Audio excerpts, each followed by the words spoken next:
Riapertura a piccoli passi, ma nessuna data certa per il ritorno alla normalità dell'aeroporto di Catania, ancora in panne dopo l'incendio del 16 luglio scorso. Il piccolo terminal, la tensostruttura in corso di allestimento da parte dell'aeronautica, sarà consegnato il 1 agosto. Da martedì, dunque, i voli in arrivo e in partenza aumenteranno a 14 l'ora, sempre alla metà di quelli a regime in questa stagione.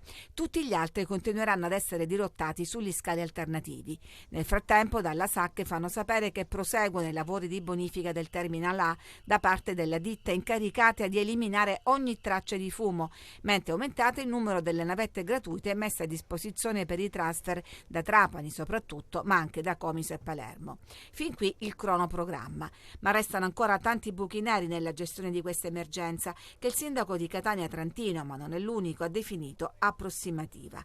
In Parlamento il PD chiede al ministro Salvini di commissariare la SAC, mentre il ministro delle imprese Adolfo Urso incrocia le spade con il presidente Schifani nella sua richiesta di chiarimenti. Se la SAC non ha ancora risposto, legge il suo amministratore Nico Torrisi, arriva invece la nota dettagliata dell'ENAC. Un dossier ancora top secret finito sul tavolo di Regione e Ministeri che fornisce le prime risposte su modalità e tempistica di riapertura dello scalo, ma anche ad esempio sugli interventi di ripristino del Terminal Morandi. Già la vecchia aerostazione, perché non è stata subito riaperta, si chiedono in tanti, invece di buttare sulle spalle dei passeggeri i disagi di ritardi, cancellazioni e trasferimenti? E poi c'è l'inchiesta della Procura di Catania che ha nominato 2 periti per verificare le cause del rogo partito dal cavo di una stampante, ma anche eventuali ritardi ed omissioni nella gestione. In ballo ci sono anche 100 milioni di euro di danni, secondo le prime stime, richieste di risarcimento che potrebbero arrivare da compagnie aeree e passeggeri. La tregua sembra essere terminata. Da domani le previsioni parlano dell'arrivo di un'altra ondata di caldo con bolline arancione per Catania e Palermo insieme ad altre 8 città italiane. Lo stato di preallerta indica che possono esserci temperature elevate e condizioni che possono avere effetti negativi in gruppi di popolazione suscettibili come anziani e bambini.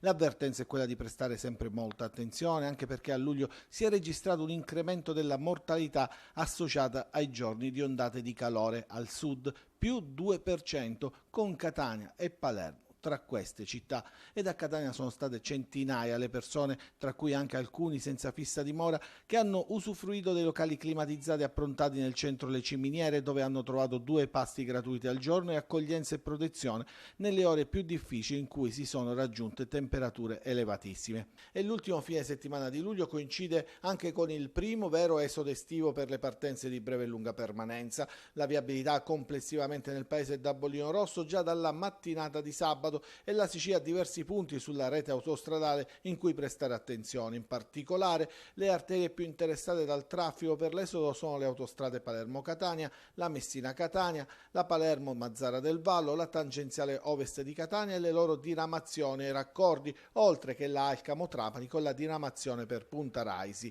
Da domani mattina entrerà in vigore anche il divieto di transito dei mezzi pesanti dalle 8 alle 16 e domenica dalle 7 alle 22. Per un viaggio informato, le notizie su esodo estivo e viabilità sono disponibili sui siti ed i canali social di ANAS, di Autostrade Siciliane e del CIS Viaggiare Informati. Il numero verde del pronto ANAS è 800 841 148 con un operatore H24 dal quale è possibile avere informazioni sulla viabilità in tempo reale. Una ferita aperta. Il presidente della Repubblica Sergio Mattarella, oggi a Palermo per presenziare ad un seminario alla memoria di Rocco Chinnici, ha chiesto di visitare la chiesa di Santa Maria di Gesù, pesantemente danneggiata dagli incendi che hanno colpito il capoluogo. Una chiesa di grande importanza. Prima dell'incendio erano custodite le spoglie di San Benedetto il Moro, andate distrutte, copatrono di Palermo. Ma anche perché nel cimitero accanto sono sepolti i Florio. Il capo di Stato è impietrito dinanzi a quel che resta della chiesa. Ma perché si vede ci sono degli alberi bruciati e quell'accanto no, cioè dipende il vento, quello che trasporta. Sono dei giorni di inferno, Presidente. Mattarella, prima di recarsi alla chiesa di Santa Maria di Gesù, ha presenziato un seminario in memoria del 40° anniversario dell'uccisione per mano mafiosa del giudice Rocco Chinnici. Per il procuratore nazionale antimafia Giovanni Melillo, il metodo di Chinnici era innovativo, ancora persistente nonostante siano passati tanti anni. Una giornata ricca di importanza per il figlio di Chinnici, oggi presente al seminario. È nato tutto qui, è nato 40 anni fa al piano di sotto, all'ufficio istruzione del Tribunale di Palermo, quando papà Rocco Chinnici diventò capo dell'ufficio istruzione. Papà comprese che per contrastare un fenomeno che era sempre più grave, sempre più violento, sempre più potente e anche eversivo, era necessario creare un gruppo di giudici specializzati. Sulle discussioni di cambiare la riforma della giustizia e del concorso esterno, il figlio di Rocco Chinnici risponde così. Io credo che tutto il percorso che è stato fatto in questi anni, che sono stati anche costellati da fatti drammatici come le ben note uccisioni, ma anche il sacrificio di uomini che magari sono meno conosciuti e meno ricordati. C'è un patrimonio in quel sacrificio che certamente non può essere oggi dimenticato. Inondati dalle richieste di risarcimento, le associazioni dei consumatori fanno sapere che sono già tantissime le denunce pronte da parte dei cittadini che hanno subito un disservizio nell'erogazione dell'energia elettrica in questi giorni tremendi. Una pioggia di richieste non ancora stimabile definitivamente, perché altre se ne aggiungeranno, visto che i fatti sono purtroppo drammaticamente recenti. Confconsumatori dunque dà l'idea di cosa può succedere adesso. L'indennizzo è dovuto e spetta all'utente per il solo verificarsi del fatto, cioè dell'interruzione del servizio. E la somma è già predeterminata. Diversa la situazione per quanto riguarda il risarcimento dei danni, che sempre secondo Confconsumatori spetta ugualmente, ma va dimostrato. Portiamo un esempio: se è stato danneggiato un elettrodomestico e quindi è necessario ripararlo, la fattura deve essere quanto più analitica nella descrizione dell'intervento effettuato per la riparazione. Se invece l'elettrodomestico è stato irrimediabilmente danneggiato e quindi deve essere sostituito, la fattura di acquisto di quello nuovo e conservare quello vecchio danneggiato. C'è poi la questione degli alimenti andati a male per il mancato funzionamento dei frigoriferi dovuto proprio all'assenza di energia elettrica. Se vi è addirittura la possibilità di reperire gli scontrini del supermercato oppure del macellaio, della pescheria, questo bene. In ogni caso la prova delle foto che si hanno dei generi alimentari prima di buttarli, e questo può essere utile per la prova. In ogni caso bisognerà poi inoltrare una lettera con cui si chiede questo danno e capire cosa risponderà la società. Considerate le calamità naturali e non solo, c'è la possibilità che le scadenze prossime legate al pagamento delle tasse possano essere posticipate? Ma noi come commercialisti crediamo veramente di sì, anche perché il nostro Presidente del Consiglio nazionale già ha fatto istanza al Viceministro Leo e al Direttore dell'Agenzia delle Entrate Ernesto Maria Ruffini, perché nei nostri studi ci sono stati grandi problemi, proprio sia studi in Sicilia sia studi in Lombardia, con le ultime calamità naturali che ci sono stati. E chi sono i soggetti, le persone fisiche, ma anche le aziende che possono chiedere eventualmente una dilazione? Allora, la richiesta è stata fatta un po' per tutti i contribuenti. Consideriamo che la scadenza era il 31 luglio, che era il termine ultimo per il pagamento dell'autoliquidazione dei modelli dichiarativi. La richiesta è di spostare questo termine del 31 luglio alla prima scadenza utile, che in questo momento è il 21 agosto, quindi uno spostamento di 20 giorni per dare la possibilità ai colleghi di completare gli adempimenti e quindi consegnare ai propri clienti, persone fisiche e imprese, il pagamento da effettuare. Per il contribuente comunque si tratta di sommare un doppio pagamento, in sintesi. Certo, perché già il 21 agosto noi ci troviamo a dover pagare l'IVA, per esempio per i trimestrali di aprile, maggio e giugno, o per i mensili dell'IVA di luglio, oltre ai contributi inerenti artigiani e commercianti o i contributi per quanto riguarda i lavoratori dipendenti. Quindi significa un assommarsi a già le scadenze ordinarie. Non si può morire di lavoro nel 2023. Lo hanno gridato a gran voce i rappresentanti di CGIL e UIL, che hanno promosso sit-in nei 9 capoluoghi della Sicilia, ancora scossi dall'emergenza incendi. Sotto la prefettura di Catania si sono dati appuntamento decine di lavoratori che, insieme ai sindacati, hanno chiesto un cambio di passo per arginare il fenomeno delle morti bianche, oggi in preoccupante crescita. CGIL e UIL sollecitano sicurezza nei cantieri, nei capannoni, nei campi e in ogni luogo di lavoro. Un documento è stato consegnato al prefetto dai segretari generali etnei delle 2 organizzazioni sindacali, Carmelo De Caudo ed Enza Meri. Vogliamo più sicurezza nei luoghi di lavoro, perché la sicurezza è una speranza per vivere meglio all'interno delle aziende di dove si lavora. In Sicilia non si è fatto niente neanche per i colpi di calore, mentre in Puglia da 3 anni c'è questa legge, quindi chiederei a Schifani di intervenire, perché mi pare che c'è poco interesse e non si può morire di lavoro nel 2023. CGIL e UIL ribadiscono l'allarme per lo shock termico durante lo svolgimento delle attività lavorative in luoghi ove non sia possibile mitigare i rischi connessi alla esposizione al caldo estremo. A tal proposito chiedono l'immediata emanazione di un'ordinanza regionale per la sospensione di tutte le attività dalle 12 alle 16 in caso di allerta ondate di calore, l'attivazione anche di tavoli permanenti territoriali per il monitoraggio e verifica statistica dell'applicazione normativa vigente.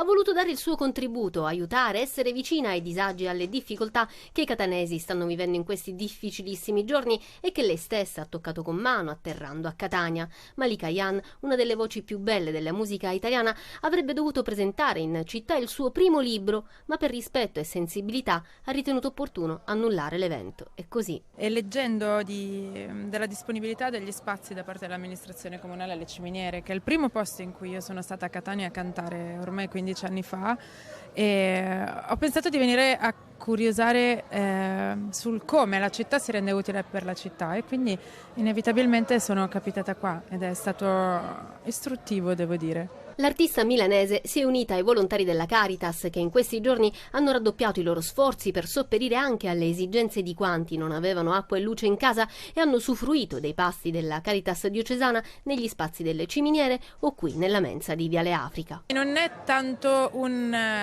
pavoneggiarsi perché si fa qualcosa di buono, ma andare a scoprirlo perché più persone possibile possano poi a loro volta fare. Sicuramente non impacchetteranno mai come ho impacchettato io oggi, questo mi dispiace per tutti, però ecco, fare qualcosa a loro volta, non perdere quella speranza, perché potremmo essere noi quelli che si trovano all'improvviso ad aver bisogno di aiuto. In cucina Malika ha contribuito ad impacchettare le porzioni di pasta e pane per quanti ieri, ed erano tanti, hanno trovato un luogo sicuro per consumare la cena in compagnia. Un servizio mensa quotidiano ha il principale obiettivo di intercettare altre forme di povertà tramite un dialogo, tramite la possibilità di potersi sedere e condividere un pasto. La cantautrice è diventata un piccolo amplificatore di generosità e buone notizie.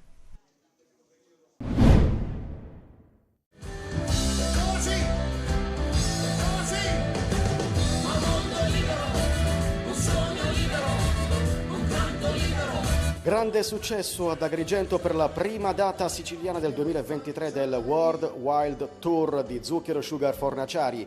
Nella splendida cornice del Teatro della Valle dei Templi a Piano San Gregorio, Zucchero ha dato vita ad un ricco ed energico show di oltre 2 ore e mezza in cui ha divertito ed emozionato il pubblico con i suoi più grandi successi incastonati in una scaletta da brividi.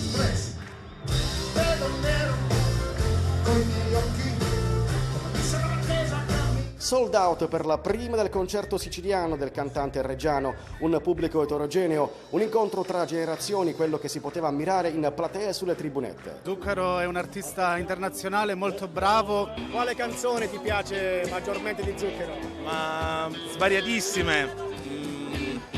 Baila Morena.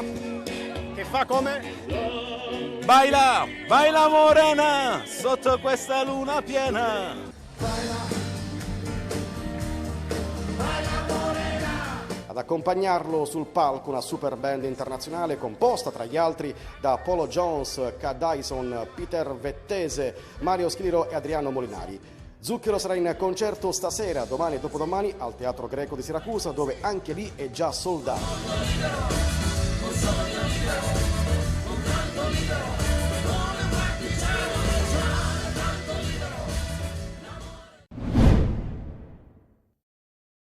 Quasi una settimana di lavoro per il Catania, ancora poco per vedere cosa succederà nel futuro, anche perché la rosa, lo sappiamo, va ancora completata, ma già abbastanza per capire come Tabiani stia già provando a plasmare la sua creatura e potrebbe avere ancora più tempo, visto l'ipotesi di partenza ritardata del campionato di C. Intanto queste le prime impressioni del tecnico. Tutto positivo, i ragazzi stanno andando forte, si divertono, lavorano con grande intensità e mi rendo conto che abbiamo una squadra con grandissima individualità. Adesso dobbiamo lavorare a mettere il collettivo nell'individualità e penso che ci potremmo divertire. Tabiani non si sbilancia sul mercato, ha dato delle indicazioni, ma attende gli ultimi rinforzi, sapendo che la società sta lavorando per rendere ancora più competitivo l'organico. Intanto ci sono anche i tifosi che con il loro calore, nonostante le porte chiuse, hanno già conquistato il tecnico. Già l'altra sera sono venuti i ragazzi a salutarci in albergo e tutti i ragazzi filmavano col filmino, molti mi hanno detto mi sono venuti i brividi e anche a me, anche se ho una certa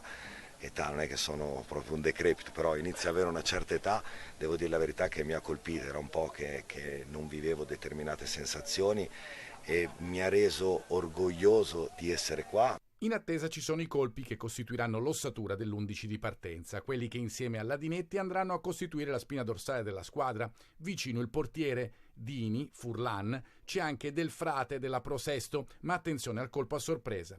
In difesa c'è Golemic che ha però altri pretendenti, si segue Quaini mentre Marconi ha definito solo voci, quelle relative al Catania. E poi c'è la punta su cui si lavora da tempo, novità attese la prossima settimana.